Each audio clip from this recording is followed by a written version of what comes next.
सभी विद्यार्थियों को नमस्कार। स्वागत है आप सबका आपके अपने परिवार श्री विद्यार्थी में। आज की परिचर्चा में जो हम प्रैक्टिस सेट कराएंगे वो जो है सूर्यमुखी की फसल, तिलहन की फसल में सूर्यमुखी की फसल छूट गई थी, उसके प्रैक्टिस सेट कराएंगे। और जो है तिलहन फसलों में जो कुछ चीज़ें जो हैं कीट और रोग और न्यूट्रिशन मतलब खाद तथा उर्वरक के अलावा और जो कुछ चीज़ें बची हुई थी उसके बारे में हम आपको बताएंगे। तो आज तक जो मैंने पढ़ाया है, चाहे दलहन हो चाहे तिलहन का, इसमें जो है जो भी परीक्षाओं में क्वेश्चन पूछे जाते हैं वो रोग को छोड़ करके, कीट को छोड़ करके और पोषक तत्व को छोड़ करके, इससे बाहर कुछ नहीं आएगा। आप तो चाहे विगत वर्ष के क्वेश्चन ला करके मिलान करा लीजिए, आप देखेंगे इससे बाहर आपको कुछ नहीं मिलेगा। तो आप परिचर्चा में अंत तक बने रहिए और मैं आपको बताऊंगा कि कौन कौन से किस टाइप से क्वेश्चन जो है पूछे जाते हैं। तो आप परिचर्चा के अंत में रहें। तो चलिए शुरू करते हैं परिचर्चा। सूरजमुखी फसल की सघनता होती है, तो option number A 30 × 15 centimetre, option number B 30 से 45 × 15 से 20 सेंटीमीटर, और 30 × 5 सेंटीमीटर और 60 × 20 सेंटीमीटर। तो जो सूरजमुखी का होता है वो होता है, ऑप्शन आपका होगा डी सही। लेकिन इसमें खरीफ, जायद, रबी तीनों चीज फसलों में ऋतु में उगाई जाती है, इसलिए इसके जो है रबी और जायद में कुछ अलग होते हैं स्पेसिंग, और जो है खरीफ सीजन में अलग होता है। तो ये होगा आपका 45 × 20 सेंटीमीटर। ये कब होगा? खरीफ, सॉरी ये होगा रबी और जायद में, और ये आपका है खरीफ में। तो आपका ऑप्शन जो है डी सही है। ये मूंगफली का है, लेकिन मूंगफली का भी दो होता है फैला। ये जो है × 15, ये क्या है? गुच्छेदार का, ये गुच्छेदार की है, और ये फैलने वाली, ये किसका है? मूंग फली। और ये जो है अलसी का है। किसका है? ये अलसी का जो है कतार से कतार की दूरी और पौध से पौध की दूरी। ये सोया बीन का है। ठीक है, मूंगफली का सोयाबीन 30 से 45 × 15 से 20, मूंगफली 30 × 15 सेंटीमीटर गुच्छेदार वाली की, और 45 × 15 जो है फैलने वाली की है। और अलसी के जो है 30 × 5 सेंटीमीटर, और जो है ये खरीफ में जो है सूरजमुखी की 60 × 20 सेंटीमीटर, और रबी और जायद के सीजन में 45 × 20 सेंटीमीटर। ठीक है, आप इसको नोट कर लीजिए।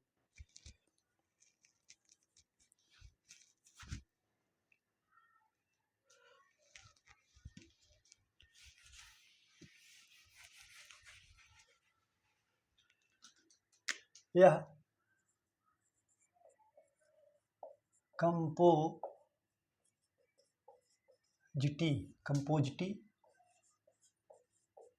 कुल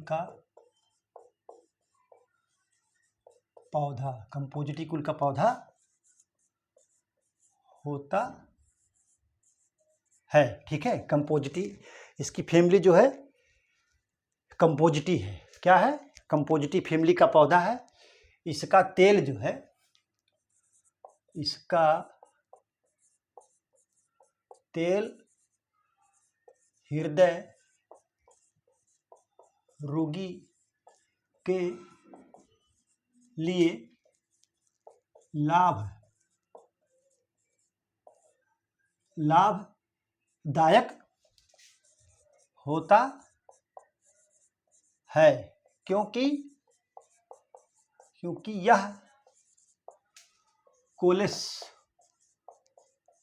होता है, क्योंकि यह कोलेस्ट्रॉल की मात्रा को कम करता है।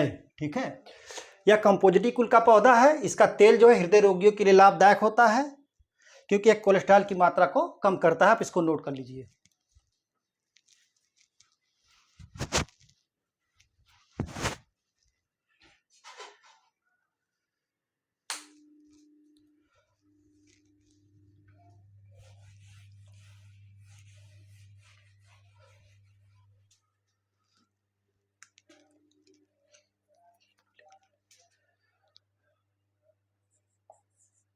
सूरजमुखी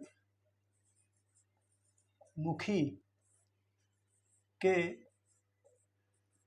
तेल में लिनोलिक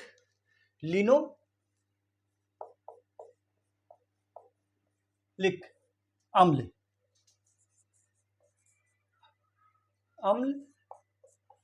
68%, कितना 68%, बहुत अधिक पाया जाता है। ठीक है, सूरजमुखी के तेल में लिनोलिक अम्ल जो है 68% बहुत अधिक पाया जाता है। ठीक है, यह जो है यह पर परागित क्या है, पर परागित तथा दिवस निस प्रभावी पौधा होता है। क्या होता है, यह परपरागित तथा दिवस निष्प्रभावी पौधा होता है। ठीक है, पुष्पकर्म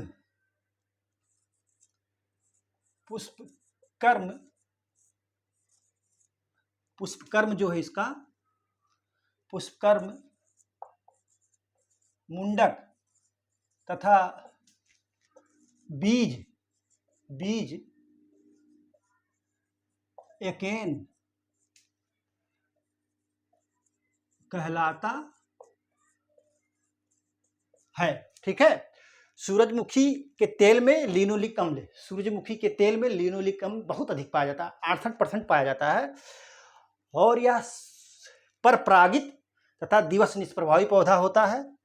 इसके पुष्पकर्म को मुंडक तथा बीज को एकेन कहा जाता है। तो यह जो है डे न्यूट्रल प्लांट होता है, यानी कि इस पे सूर्य के प्रकाश का कोई प्रभाव नहीं पड़ता है। रबी, खरीफ, जायद सब में उगाया जाता है। ठीक है, और इसके पुष्पकर्म को मुंडक तथा बीज को एकेन कहते हैं। आप इसको नोट कर लीजिए, बता दें।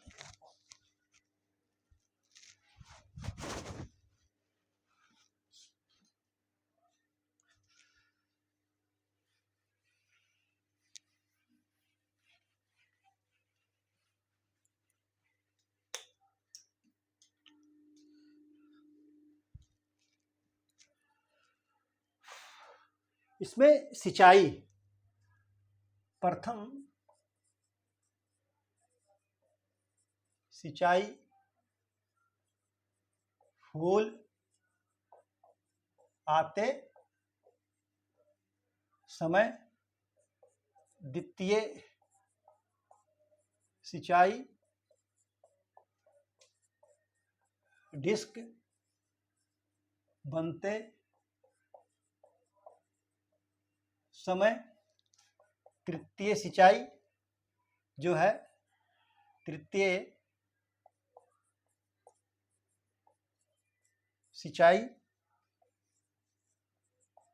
बीज बनते समय। ठीक है, तो तृतीय सिंचाई बीज बनते समय। तो इस तरह के सूरजमुखी के बारे में हमने आपको बता दिया, और तिलहनी फसलों के खरपतवार के बारे में हम आज आपको इकट्ठे बताएंगे, ताकि आपको याद करने में आसान हो जाएगा। कि आप देखेंगे तो सारी की सारी तिलहनी फसलों में जो है एक ही प्रकार के जो है खरपतवार नाशी यूज किए जाते हैं। कौन सा प्री इमरजेंस है, कौन जो है पोस्ट इमरजेंस, यानी अंकुरण के पहले कौन सा प्रयोग किया जाता है और अंकुरण के बाद कौन सा किया जाता है। आप अगर एक दो को याद कर लेंगे तो सारा का सारा आप उसमें करेंगे। और पक्का है कि क्वेश्चन जो है एग्जाम पेपर में जो क्वेश्चन आता है कि जो है निम्नलिखित में से कौन सी दवा जो है तिलहनी फसलों के खरपतवार नाशक के रूप में प्रयोग किया जाता है, प्री इमरजेंस या पोस्ट इमरजेंस, यानी अंकुरण के पहले या अंकुरण के बाद। आप इसको नोट कर लीजिए, फिर मैं आपको बताऊंगा भी आगे चल करके।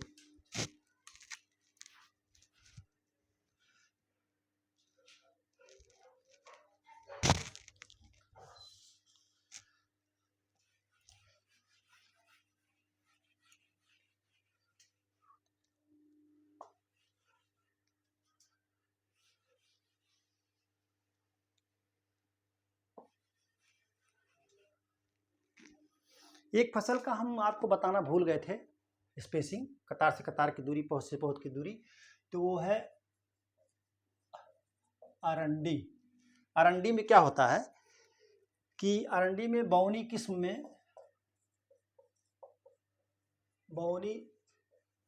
में जो है 60 गुणे 45 सेंटीमीटर करते हैं, और सामान में जो है 90 गुणे 45 सेंटीमीटर, 90 गुणे 45 सेंटीमीटर। ठीक है, अरंडी का जो पौध से पौध की दूरी है, बौनी किस्म में 60 गुणे 45 सेंटीमीटर और सामान में जो है 90 गुणे 45 सेंटीमीटर होता है। और ये बहुत ही क्वेश्चन पूछा जाता है, उतेरा किस फसल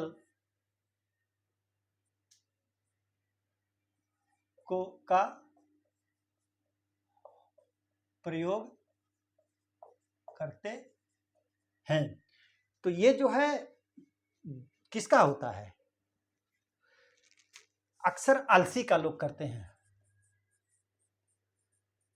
अलसी का। जो धान की खड़ी फसल में मतलब फसल के कटने से पूर्व ही बो देते हैं, तो उसे हम उतेरा या ओवरलैपिंग भी कहा जाता है। ओवरलैपिंग ये शब्द बिहार और मध्य प्रदेश में प्रयोग होता है, तो आप इसको नोट कर लीजिए। उतेरा फसल कटने के पूर्व जो है उसको बो देते हैं, जो अगली फसल लेनी होती है उसको फसल कटने के पूर्व ही बो देते हैं, तो उसको उतेरा या ओवरलैपिंग कहते हैं। ये जो है रिले क्रॉप में भी इसका प्रयोग होता है। ठीक है, आप इसको नोट कर लीजिए।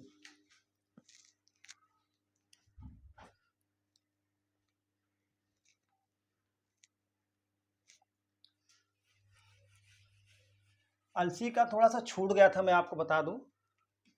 अलसी के तेल में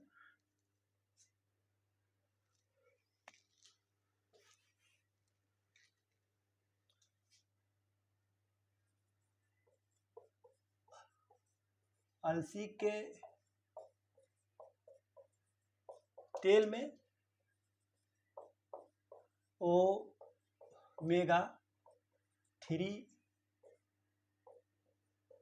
फैटी एसिड, क्या ओमेगा 3 फैटी एसिड पाया जाता है, जो हृदय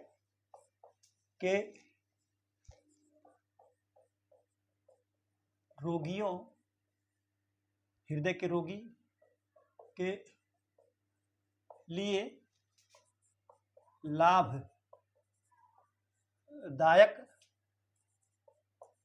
होता है। हृदय के रोगी के लिए लाभदायक, इसमें जो है अलसी के तेल में ओमेगा 3 फैटी एसिड पाया जाता है, जो हृदय के रोगी के लिए लाभदायक होता है और अच्छा माना जाता है। ठीक है, अलसी के रेशा को क्या कहते हैं, फ्लैक्स। अलसी के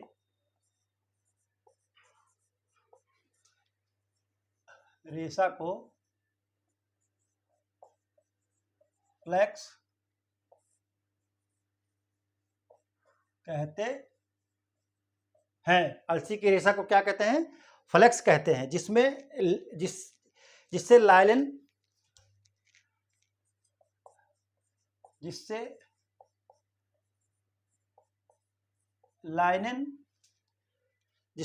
क्या, लाइनन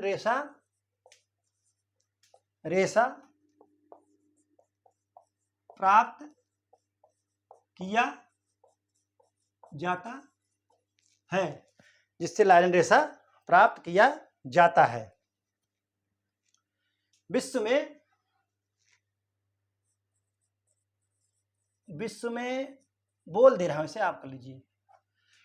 विश्व में अभी बोल दूंगा, फिर आप इसको, ये जो है C3 प्लांट है, यह C3 ग्रुप का पौधा है, पौधा C3 ग्रुप का है और स्वपरागण पाया जाता है। क्या? स्वपरागण पाया जाता है। और ये जो है लॉन्ग डे प्लांट होता है। ठीक है, लॉन्ग डे प्लांट होता है। ठीक है, अलसी के तेल में जो है ओमेगा 3 फैटी एसिड पाया जाता है, जो हृदय के रोगियों के लिए लाभदायक होता है, अच्छा माना जाता है। अलसी के रेशा को फ्लेक्स कहते हैं। कभी कभी क्वेश्चन पूछ लिया जाता है कि निम्नलिखित में से फ्लेक्स रेशा किसमें पाया जाता है, तो अलसी के रेशा को फ्लेक्स कहते हैं। और इसके रेशे जो लाइलन रेशा इसमें प्राप्त होता है। यह तेल तथा रेशा दोनों के लिए उत्पादन किया जाता है, लेकिन यह भारत में केवल तेल के लिए उत्पादन किया जाता है। इसकी खेती केवल तेल के लिए की जाती है, लेकिन विश्व के अन्य देशों में जो है रेशा तथा तेल दोनों के लिए इसकी खेती की जाती है। यह जो है लॉन्ग डे प्लांट है और स्वपरागण इसमें होता है और C3 ग्रुप का ये पौधा है। इसके फल को कैप्सूल कहते हैं। मैंने आपको पहले ही बता दिया कि जो पौधे चटक के फूटते हैं, मतलब फटते हैं, चटक के फटते हैं और दूर छिटक जाते हैं, तो उनको हम जो है कैप्सूल कहते हैं। तो इसके फल को कैप्सूल कहा जाता है। ठीक है, आप इसको नोट कर लीजिए।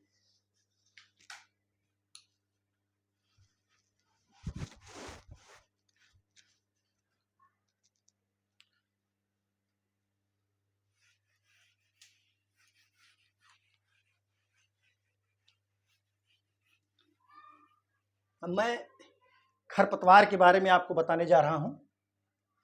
तो सबसे पहले मैं मूंगफली का उसके पहले मैं मूंगफली के बारे में आपको बता दूं। मूंगफली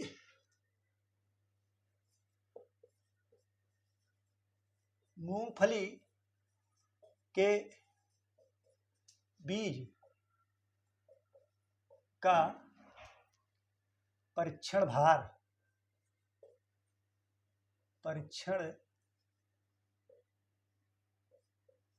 भार जो है, मूंगफली के बीज के जो परीक्षण भार होता है 220 से 582 ग्राम। कितना? 582 ग्राम। चूंकि मूंगफली का दाना जो होता है बड़ा दाना होता है, तो इसलिए इसका कितना लेंगे? 1000 दाना हम लेते हैं। कितना? 1000 दाना इसमें लेंगे। छोटे दानों में 100 दाना। जैसे धान, गेहूं, ज्वार, बाजरा, सरसों, इन सब का जो लेते हैं तो 100 दाना, और जो है मूंगफली, मक्का, चना, इन सब का जब हम लेंगे तो 1000 दाना। ठीक है, तो इसका जो है 220 से 582 ग्राम होता है। ठीक है, खाद्य तेलों में खाद्य तेलों में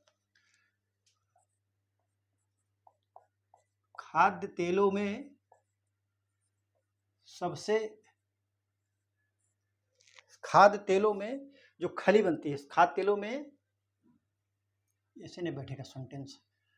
खाद्य तेलों की खली में सबसे अधिक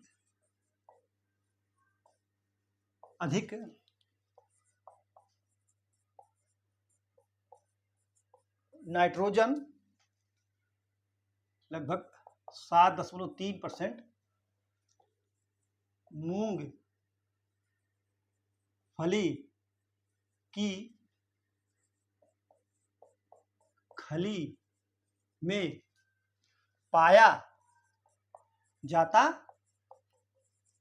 है। खाद्य तेलों की खली में जो है सबसे अधिक जो है नाइट्रोजन जो है 7.3% मूंगफली की खली में पाया जाता है। ये अक्सर पूछा जाता है, आप इसको नोट कर लीजिए।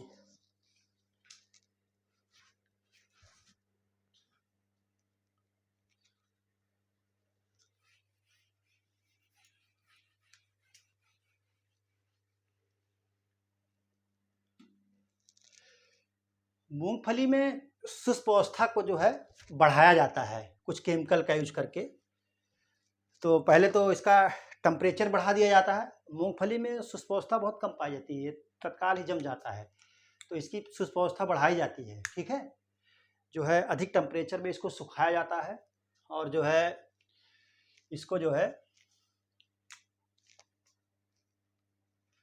सुखाया जाता है। और मैं परीक्षा के दृष्टि से सब आपको बता रहा हूं कि जो है सिंचाई मूंगफली में जो सिंचाई है वो सिंचाई मूंगफली में सिंचाई करते हैं कब? फूल आते समय।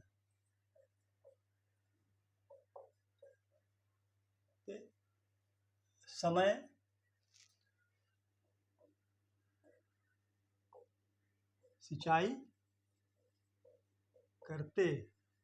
करते हैं। मूंगफली में फूल आते समय सिंचाई करते हैं। और पेगिंग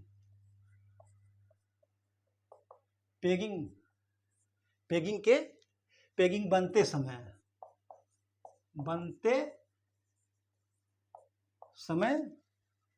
ये जो है फूल आते समय, पेगिंग बनते समय, यह मुख्य क्रांतिक अवस्था है।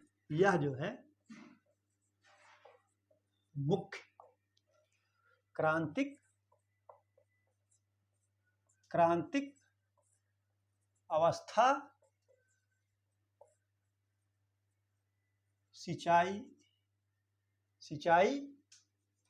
सिंचाई की मूंगफली में होती है। मूंगफली की जो क्रांतिक अवस्था है, पेगिंग बनते समय जो है सिंचाई की जो होती है वही जो है क्रांतिक अवस्था होती है। और तीसरा जो है फली बनते समय 1, 2, 3, यही 3 जो है मुख्य सिंचाई का है। ठीक है, आप इसको नोट कर लीजिए।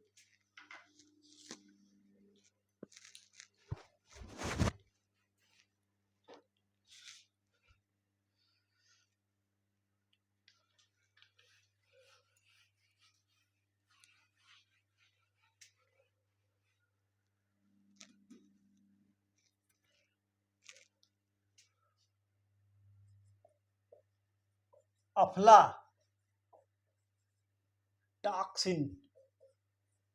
ये बार बार क्वेश्चन पूछा जाता है कि अफ्लाटॉक्सिन जो है किसमें पाया जाता है। तो अफ्लाटॉक्सिन जो है, अफ्लाटॉक्सिन नामक विषैला तत्व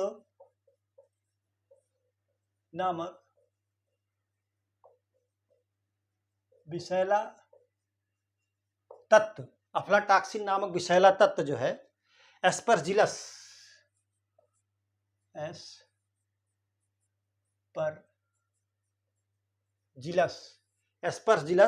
फ्लेक्स कवक द्वारा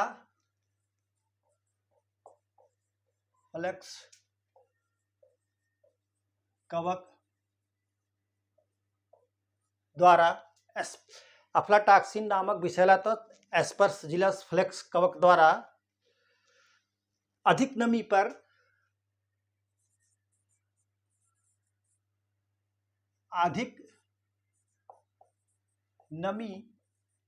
पर भंडारित क्या होता है? अधिक नमी पर भंडारित करने पर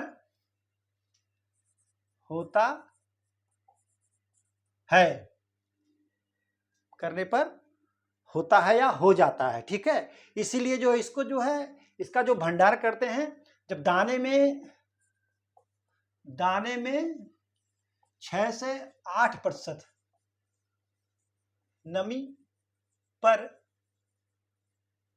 भंडारण करते हैं। ठीक है, अफ्लाटॉक्सिन नामक विषैला तत्व एस्परजिलस फ्लेक्स कवक द्वारा अधिक नमी पर भंडारित करने पर हो जाता है। यही जो एस्परजिलस कवक होता है, ये जो है इसमें जो है अधिक नमी पर तो अफ्लाटॉक्सिन कर देता है। ये अक्सर क्वेश्चन पूछा जाता है, कई बार पूछा गया है, कईयों बार पूछा गया है, इसलिए आप अफ्लाटॉक्सिन रट लीजिए, याद कर लीजिए अच्छी तरीके से। अफ्लाटॉक्सिन किससे संबंधित है? मूंगफली से संबंधित है। आप इतना याद कर ले, जैसे ही परीक्षा में आप जाएंगे पेपर में आपके सामने आएगा, आप तुरंत इसको कर देंगे। ठीक है, अफ्लाटॉक्सिन नोट कर लीजिए आप लोग।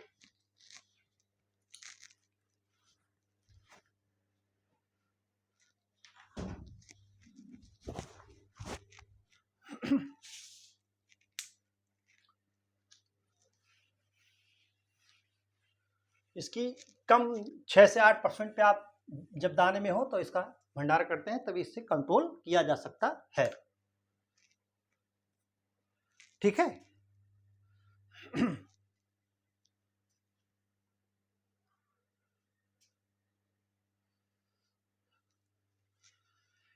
अब देखिए,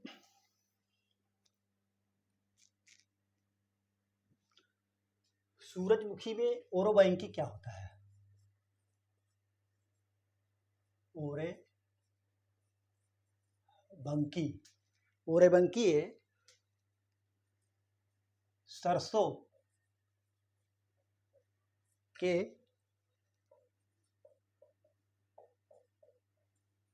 पौधे का पूर्ण, क्या है? पूर्ण, पौधे का पूर्ण जड़ परजीवी खर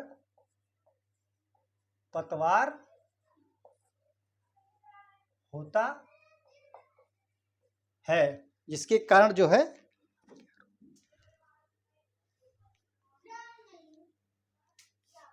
यह जो है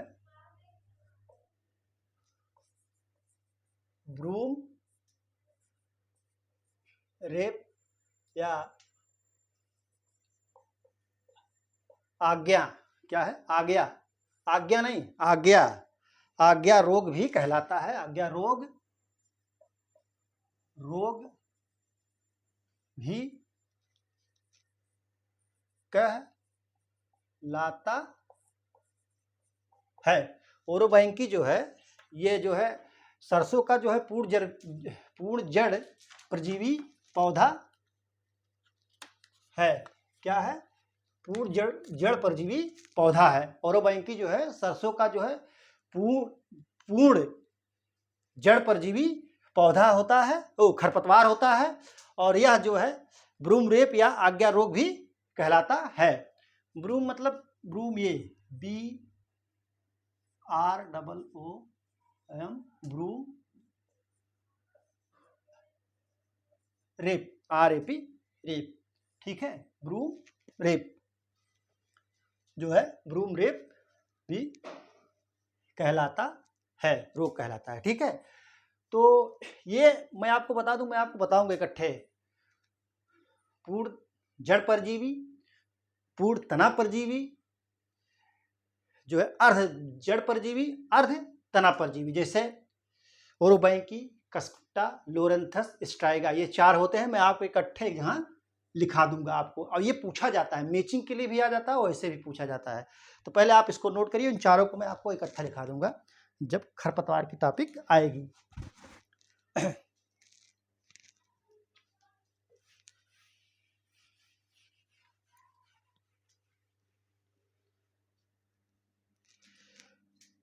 पेंडामेथिलिन सरसों में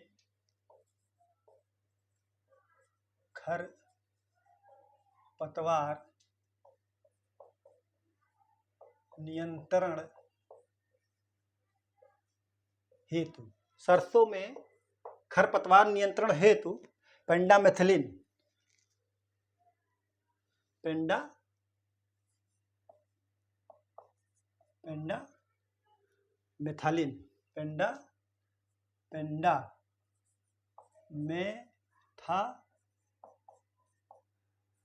क्या है? पेंडामेथिलिन जो है 1 kg पर हेक्टेयर के हिसाब से अंकुरण के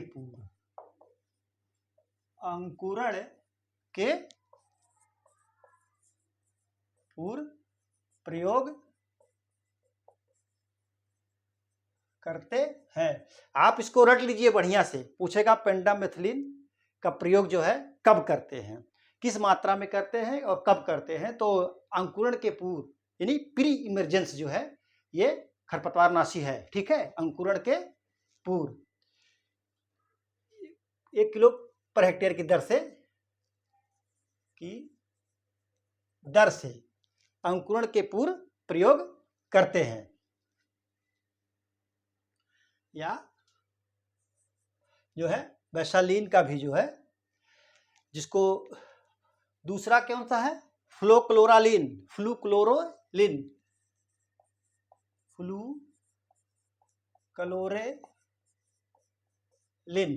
फ्लूक्लोरेलिन, इसको जो है बासालिन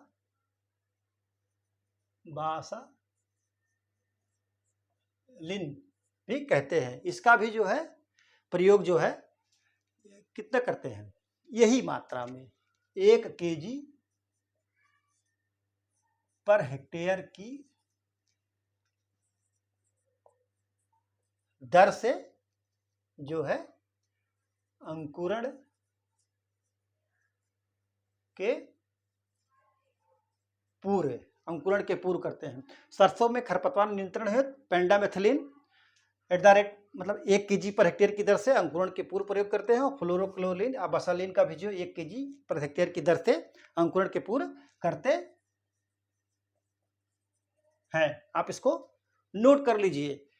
ये इसमें जो है अक्सर जो है प्री इमरजेंसी या अंकुरण के पूर्व ही प्रयोग किया जाता है। तो आप इसको नोट कर लीजिए। यही लगभग हर फसल में, तिलहनी फसल में प्रयोग की जाएगी, केवल एलाक्लोर को छोड़ करके, जो कि सोयाबीन में प्रयोग इसका किया जाता है।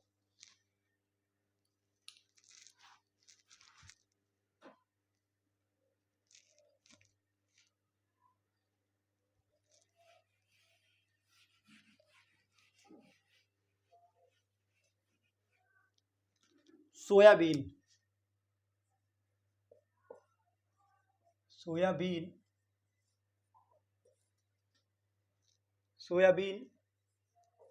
में खरपतवार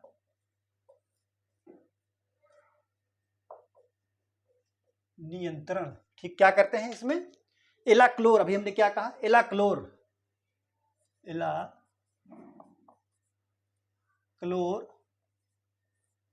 या जिसको कहते हैं लासो, इसका लासो भी इसको कहा जाता है। लासो का प्रयोग जो है अंकुरण के पूर्व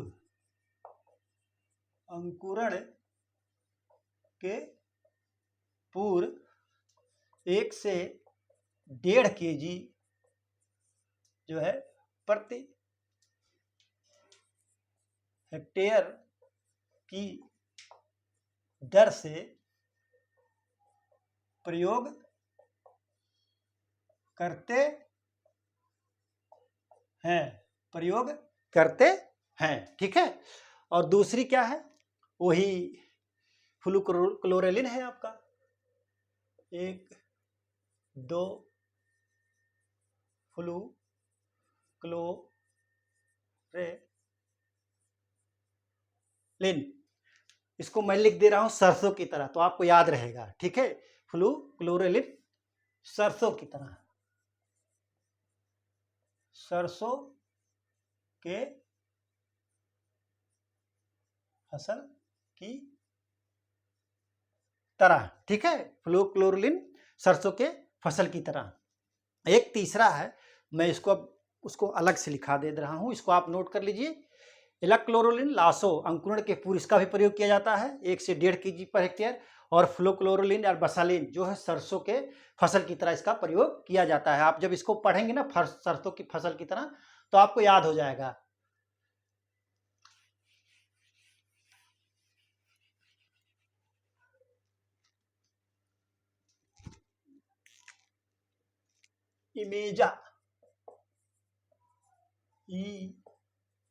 इमेजा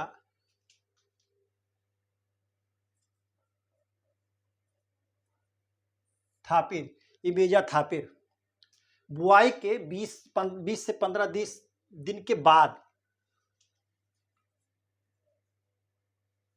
बुआई के 15 से 20 दिन बाद एट द रेट जो है 750 ग्राम प्रति हेक्टेयर की दर से। अब 15 से 20 दिन बुआई के बाद हो रही तो क्या होगा, दर से अंकुरण के पश्चात। अभी 15 से 20 दिन हो गया तो 7 से 8 दिन में ज्यादा से ज्यादा अंकुरण हो जाता है, तो ये अंकुरण के पश्चात है। अब आप इसको, ये देखिए अलग टाइप का है, इसको नोट कर लीजिए, ठीक है।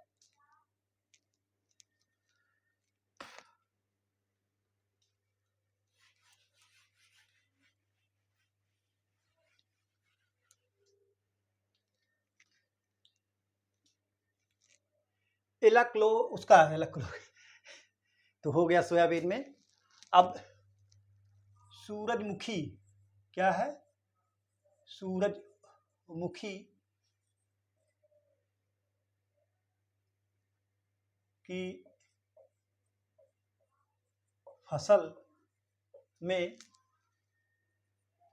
खरपतवार नियंत्रण, क्या है, सूरजमुखी के उसमें जो है खरपतवार नियंत्रण, तो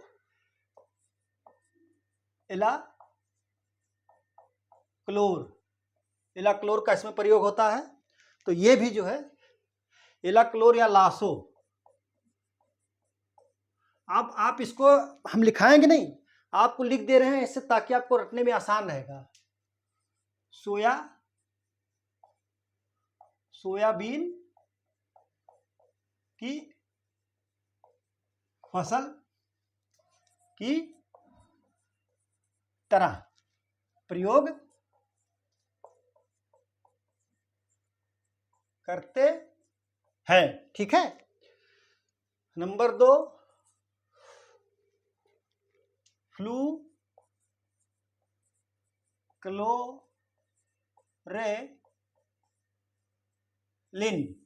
क्लोरेलिन, इसको बैसालिन भी कहते हैं। फ्लोक्रोलिन को जो है बासालिन भी कहते हैं। तो सरसों, देखिए आप एक याद करेंगे सब याद हो जाएगा। सरसों की फसल की तरह प्रयोग करते हैं।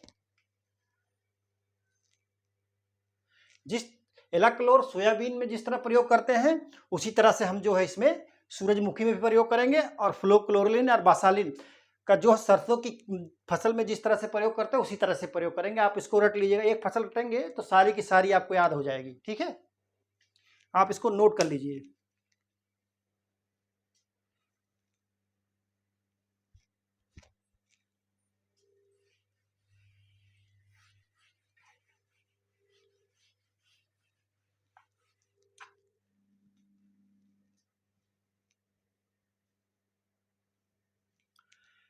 जो है मूंगफली का एक बचा है, बस उसी का आप याद कर लीजिए।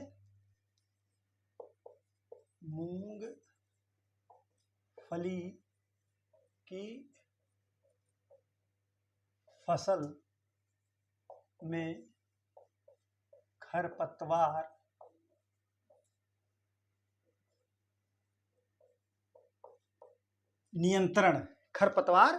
नियंत्रण, अब वो जो है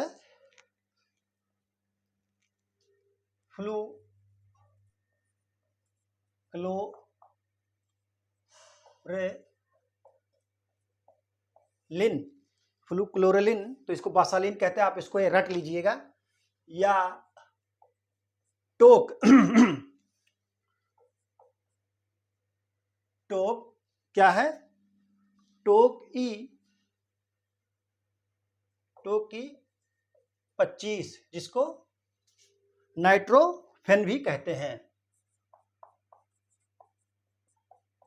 नाइट्रोफेन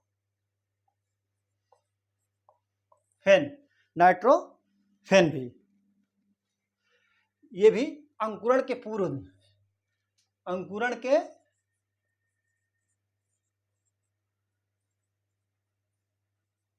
पूर्व और सरसों की फसल की तरह, ठीक है। इमेजा, देखिए सोयाबीन में हमने किया था इमेजा थापिर, इसका सोयाबीन इमेजा थापिर जो है, इमेजा थापिर सोयाबीन फसल की तरह प्रयोग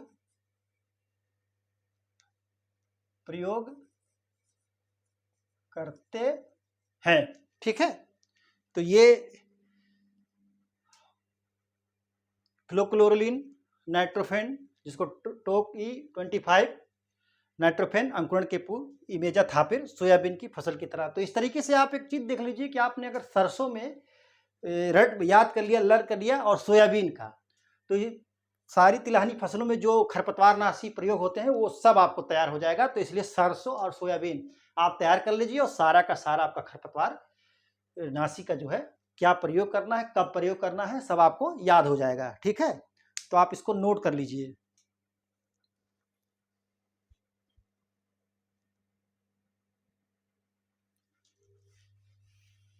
मूंगफली में एक और होता है,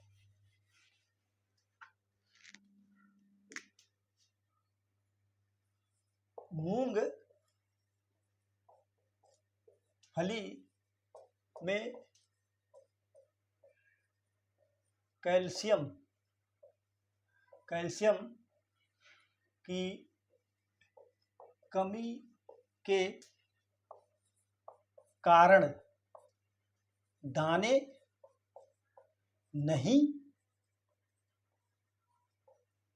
पड़ते हैं, जो कि पैगिंग के समय, इसको हम पैगिंग भी कहते हैं।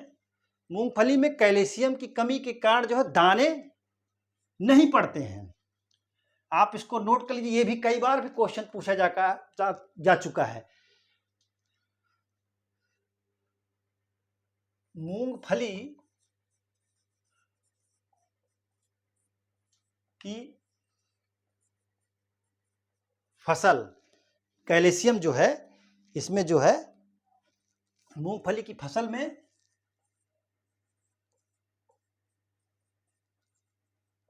कैल्शियम की पूर्ति के लिए 250 किलोग्राम प्रति हेक्टेयर जिप्सम का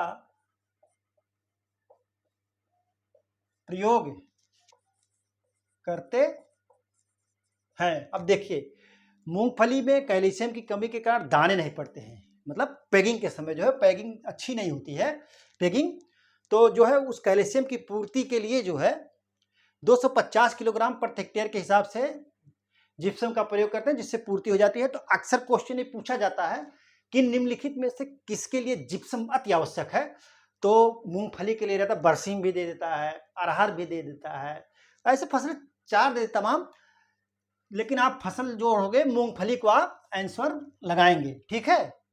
तो जो है मैंने आपको जो है ये जो तिलहनी फसलें हैं, इनमें जो है मुख्यतः जो फसल हैं, इनमें हमने जो है कीट, रोग और जो है पोषक तत्व, इसको छोड़ करके लगभग सारा का सारा आपका तैयार करा दिया है। तो आज की परिचर्चा यहीं पर समाप्त की जाती है। परिचर्चा में बने रहने के लिए बहुत बहुत धन्यवाद। Thank you so much.